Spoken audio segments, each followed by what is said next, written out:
Hey, what's up, everybody? This is Mark from Solo Games, and today we're going to talk about a very serious video about the One Ring and what it means. So, gathered a lot of good feedback from everybody on the comments.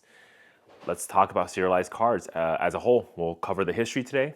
We'll walk through all of the serialized lottery cards, how they have performed over time, and then we'll end it with what I think the One Ring will initially sell for.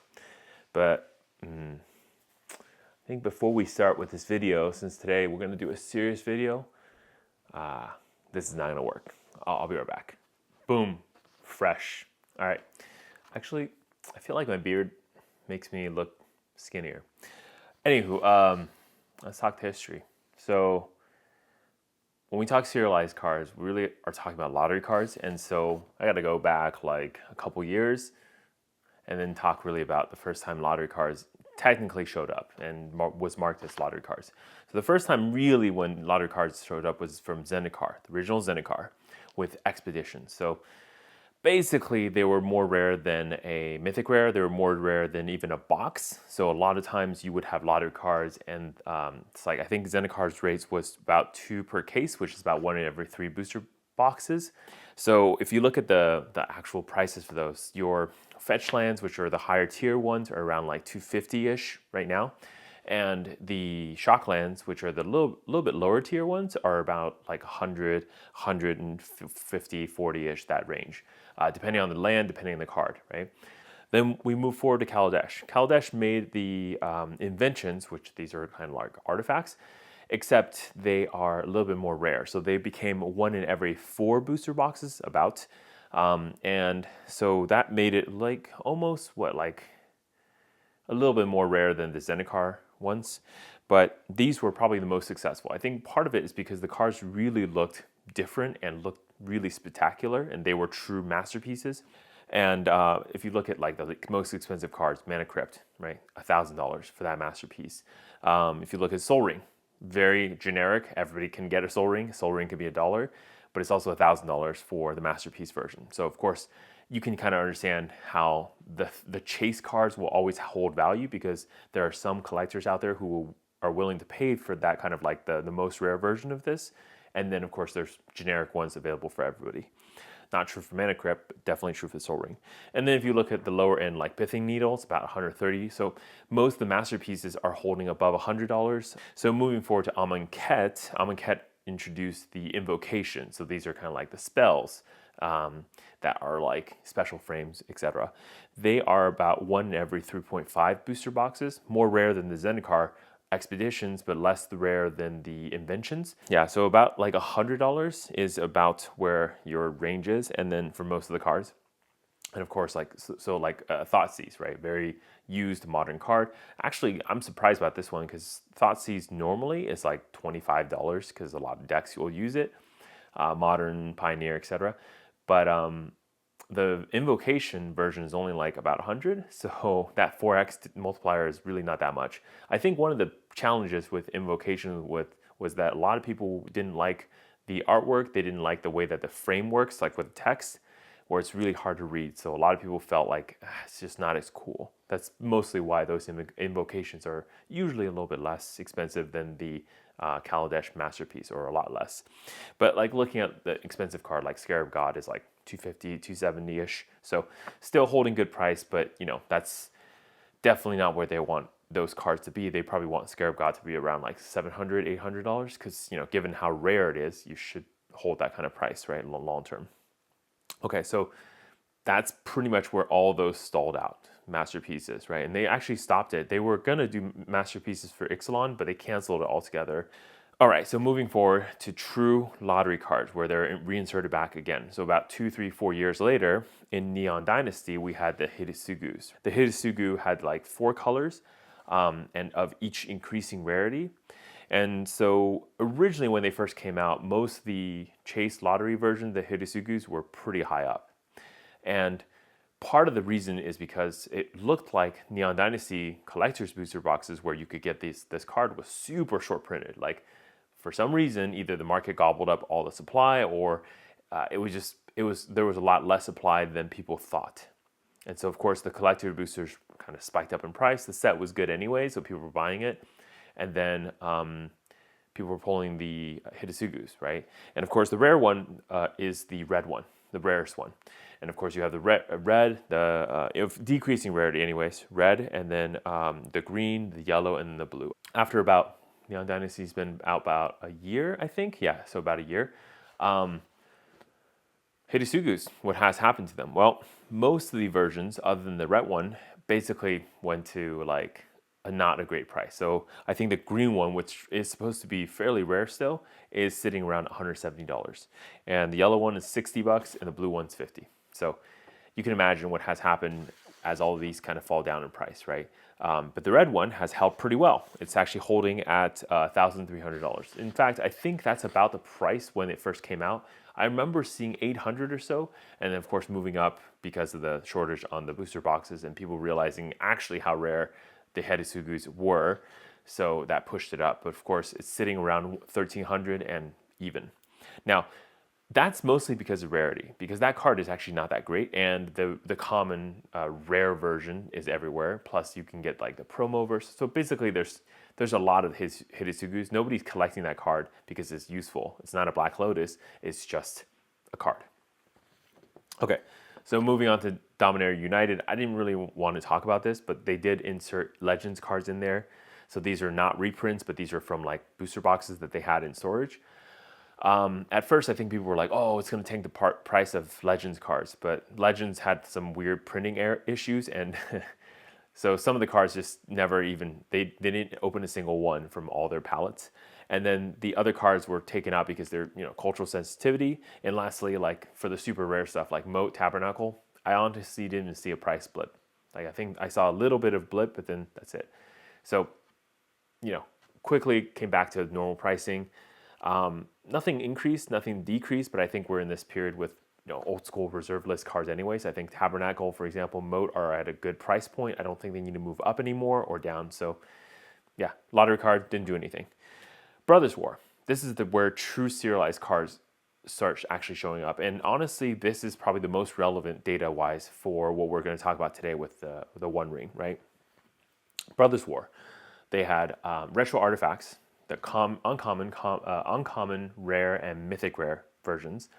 All of them were serialized out of 500. So obviously in the mythic rare slot, people were looking for like Worm Coil Engine, Mox Amber. That's kind of like your top tier mythic rare retro frame artifacts. And then the like rare, there's a couple like I think what's that? Chromatic Lanterns, probably good still.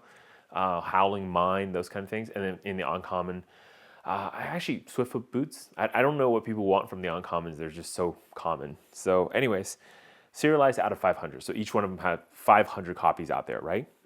What's the pricing? Well, Worm Coil and Mox Amber, of course, were the highest price. And Worm Coil, $2,000 market price about. It's not a lot of sales. And the number that it's serialized under does matter. Like, for example, I'm sure 500, 1 out of 1, 69, etc. 99 are worth more than like, 42. Probably 42 is actually worth quite a bit. Let's say 46, right? Probably not worth that much. And then here's really cool because we actually have data from Kaladesh on a Worm Coil invention from Kaladesh. And that card is actually worth only 200. So you can kind of see the tiering of things like in investors' mind of what a invention may even be as rare as the serialized card, except it's not serialized. So there is no bottom of understanding which, how many of those cards are out there. And that's actually kind of key, right? So you can see number one, just putting a number on there and putting something on there has made the value of the card like, almost 10x. Number two is since it's serialized, every single card is technically unique because 1 of 1 is not the same as 2 of 1. Or 1 of 500 is not the same as number 2, number 3, number 4. So they're all unique cards, each one of them. And so there's kind of like a cool history you can track with any one of them. Like for example, let's say you really care, like me, my favorite number is 33. Let's say I really care about the number 33 Worm Coil Engine. I can say, oh, it was owned by this guy, this guy. You can actually trace the history of this. Lastly, technically because of the serialization, there's only 500. And I'm pretty sure WotC, in trying to make sure this is super, pure, they made certain that there is no other copies of those cards out there, right? So for whatever reason or however they do it, they make sure there's only one of each of the serialization. It would be crazy if there suddenly shows up with 2 of, let's say, 33s. Mox Amber, right? $1,500, serialized versions. Self-assembler, like an uncommon, less sought after serialized version, $240, right? Still above, I mean, I would say that's above most inventions from Kaladesh, which is, again, the most successful version of this, right? So you're telling me a serialized self-assembler is effectively equivalent trade to a scarab god invocation? That seems pretty insane, right? Ornithopter. Ornithopter is cool, right? Because there was an invention, and it's kind of like ubiquitously available. It's useful, but it's not that great, and whatever. But the invention version is worth $140. The serialized version is worth $400. So you can have an idea of what serialization does for the cards. Now, to be clear, since this is the first time serialization never happened, there could be a premium given on the fact that these are like the first of something. Think like alpha sets of whatever, right? However, if that's true, then Zendikar Expeditions didn't really have that kind of premium being the first. In fact, that actual premium was given to Masterpieces because it was like the better one, because the cards are better, the artwork's nicer looking, etc. So I think I could go either way with this, but it just seems to me maybe like actually what has happened is, if the cards are useful, if the cards are good, that's where it will actually win out, right? So what does this all tell us, right? First of all, like serialization matters to a lot of people. So the difference between a super rare card and one that's actually serialized is huge for people, even if the rarity is the same, or even if the super rare one is more rare, because people can't visualize or they can't internalize that rarity unless they see the number, right? Like if I tell you I'm only printing 250 whatever card, everyone's going to say, no, how do I know that's true? How do I know you didn't reprint? And this is one of the biggest problems with the Neon Dynasty ones, because I actually think that Hitasugus are pretty rare. But the biggest mistake that WotC did do for that set is not serializing each one of the colors. And so when they potentially could have printed more Neon Dynasty collector's boosters, well, people were kind of complaining, right? Like you're making the super rare card less rare. And so, of course, people chased only after the most rare version, which is red, where they can actually trust its kind of rarity, where the blue and the green and the yellow just went down, right? Yeah, well, again, while the total print might be close, the fact that there's an upper limit on each one of the cards does matter, right? So for people to understand, like, okay, there is only 500 Wormcoil Engine, there's only 300 Elven Rings, that does matter to people a lot more. And overall, like, I think serialization is a solution for the collector and player problem, right? So your Mox Amber, which I think originally before the Brothers War Retro Artifact reprint was, I think, a $50 card, 50, 60-ish. After the reprint, it's like $30, $29, $25, right, ish. So you have the card market price. So it made it a lot more available for people. I think that's a good thing, right, overall. While the serialized version can still maintain a high value, because again, collectors can then go after that one while your normal players go after the normal card. I don't see a problem with this actually at all. So on to Lord of the Rings and on to the point of this whole video, right? So first of all, comments. So I asked in my previous video, everybody comment, tell me what you think the one of one ring would sell for, the first sale. This is the key.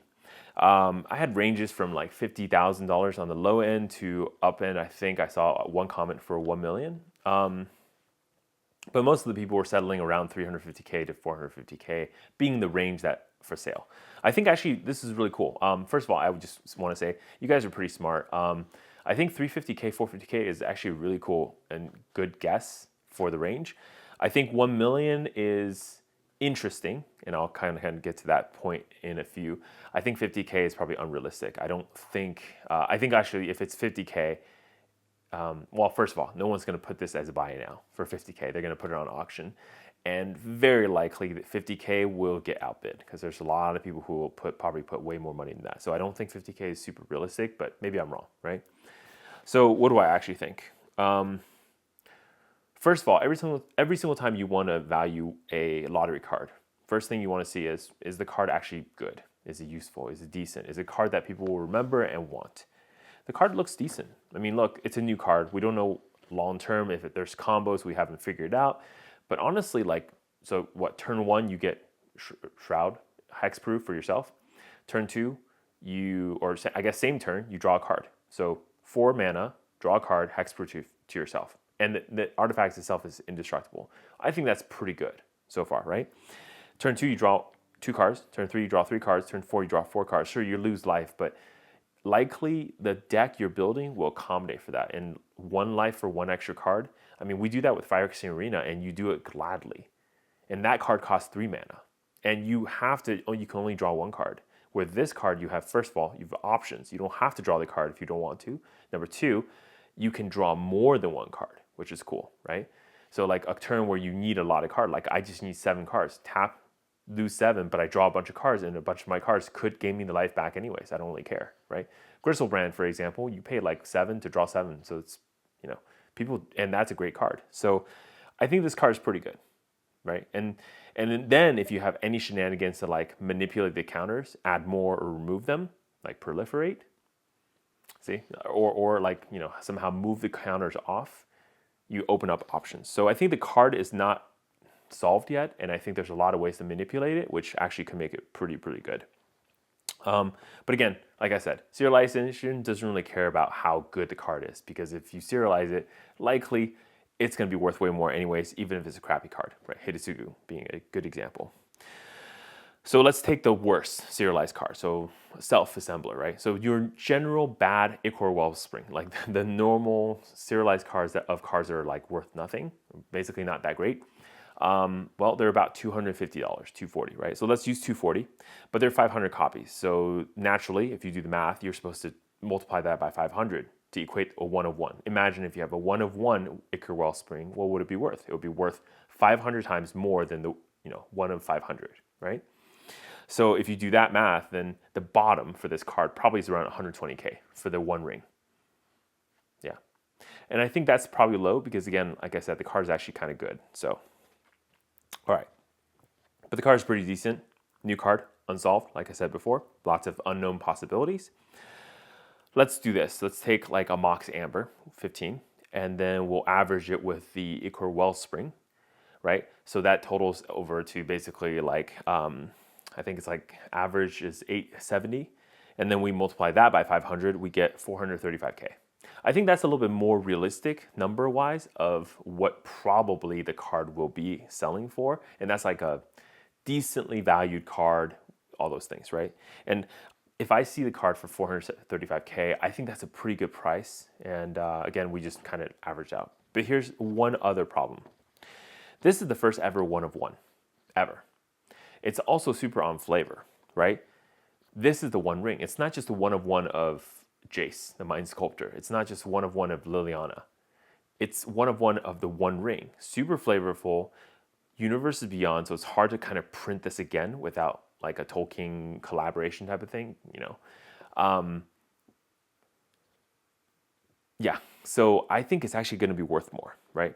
And here's the thing. It's the first time WotC is doing any 1 of 1s. How do you know this doesn't become a promise of some future benefit that you can get from WotC? Like, and what a smart move. It's a dumb move if they don't do this. Imagine they go to like Magic conventions next, whatever, throughout the year.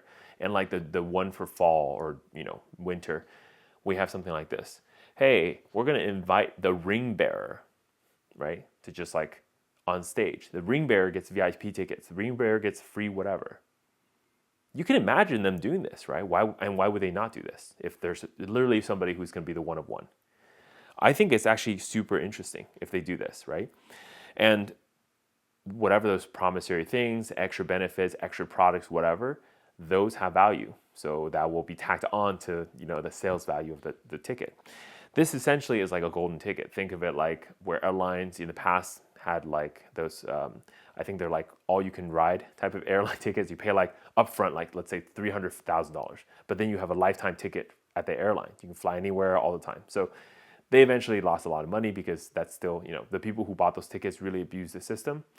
But again, $300,000 way back then is a lot of money, so it makes sense. And here's another thing too. Technically, this is the rarest card in Magic the Gathering ever, right? Even a signed copy of Black Lotus does not compare. because there's multiple copies. Even a signed copy, Gem Mint 10, right? PSA 10 Gem Mint signed Black Lotus is not a 1 of 1. That's 1 of 6. Yeah. So I think 1 million, I think somebody will actually definitely pay for it. Again, that's just like, this is beyond math. This is just me kind of like headspace, putting some thought into the rarity, putting some thought into like, how do I give a financial value to flavor? How do I get financial value to very likely future WotC events that they will give, or benefits that they will give to the ring bearer? So I think the best comparison, right, the contender is the PSA 10 Black Lotus that we just talked about. So that Black Lotus actually is super opportunistic. We just sold days ago for $540K at the PWCC auction. It's 1 of 6. Gem Mint 10 Alpha Black Lotus, signed by Chris Rush, and it's signed on the case, so there's the added benefit of like somebody doesn't like the signature, they can break the case, regrade it, or transfer a case. Not a big deal. They'll still get Gem Mint 10, they won't get the Chris Rush signature, right? And it's fine. If that card is worth, I think, 540, then think about, the math that we did before. 540 times 6, it actually equates to about 3.24 million. Now, all you have to do to basically get to that level is what? Like, take the ring, send it to PSA, get your 10. They're probably going to give it to you anyways. It's the one ring. Like, they're not going to give you a 9.5. They're not going to give you an 8, right? As long as the card overall looks fine. They're not going to they can't just grade it, for fun. Or they can't just say it's one ring and no matter how bad it looks, they're going to give you a 10. But if it looks reasonable, right, they can just kind of pass it, they're going to give you a 10. So I think honestly, the upper limit is probably that, 3.24 million. Like 3.5, 3.25, 3.25 million. Yeah, that's probably the upper limit for this card. Now, I think two things, right? Number one, will somebody pay for this thing? Yeah, definitely. The playability of this card doesn't matter. The playability of the fact that it's going to be cased in a PSA box does not matter because no one's going to be playing with this card anyways. This is a serialized card. It's probably a card that no one's even going to take out of their house or safe or whatever. They're going to hang it on a wall, maximum security. It's like however you treat like Van Gogh paintings or, whatever. Pick artists, right? Okay. If you've never been to the Louvre in France, go there, check out the Mona Lisa. Check out how they protect that small ass painting. It's super small, by the way. Like you can't really even see it. And there's like, between you and the painting, there's probably like, I want to say like 10 feet, 10, 20 feet. Anyways, you can't even get close, right? I can't really see the painting basically. People are going to protect it like that. They're not going to play it. That deck is going to get stolen instantly, right? So yeah. So it doesn't matter about the playability. And so you're asking me like, who's going to be stupid enough to pay for this card? Well, let me tell you this. There's a lot of celebrities, people with money that don't care to drop like $1 million on a card. To them, $1 million is like a tax write-off. To them, $1 million is a drop in a bucket. So you think like Posty won't buy this card? You think like Logan Paul, Steve Aoki? I mean, they've already proven that they'll pay a lot of money for super rare cards. And think about the prestige that it brings them as the creator to have the card, right? So, I mean, you think like Rudy won't buy the card? If the price is reasonable, Rudy will buy the card too. So there's a lot of people who are willing to pay. So there's no way this card is going to be worth like even, I think, $500,000. I think $1 million is probably the target price, and it's probably the right price for the first sale. Who knows after that, because things can happen. The second thing I think it'll be kind of interesting to watch for is, what if the person who opens this just accidentally like damages it for whatever reason? Let's say it's like some kid who doesn't know what they're opening and they like rip the pack and it like bends the card. That would be really crazy. Would you be able to send it to Wizard and they'll like mint you another ring and they'll like, I don't know, destroy this in the fire of Mount Doom or something? I don't know. That'd be actually kind of sick. I kind of want to see somebody damage this card. Or what if somebody plays like flip and rip and actually rips the one ring serialized? That'd be kind of sick too. Then we would have 2 one rings, and then people can have like 2 halves of the card and they could like hold it. And then, maybe like, okay, here's a good idea, right? So you take the one ring You cut it into like, oh, okay, guys, I got it. You take the One Ring, you cut it into 9 pieces. Like, remember that Black Lotus, the puzzle? And then you give it to 9 friends. And then every single time the 9 people, your fellowship gets together, they put their pieces together and then they make the One Ring. Honestly, if I had that card, I'd just do that. I'd just cut it into 9 pieces and give it to my friends. Mark, Solo Games, I'm out. Stay classy.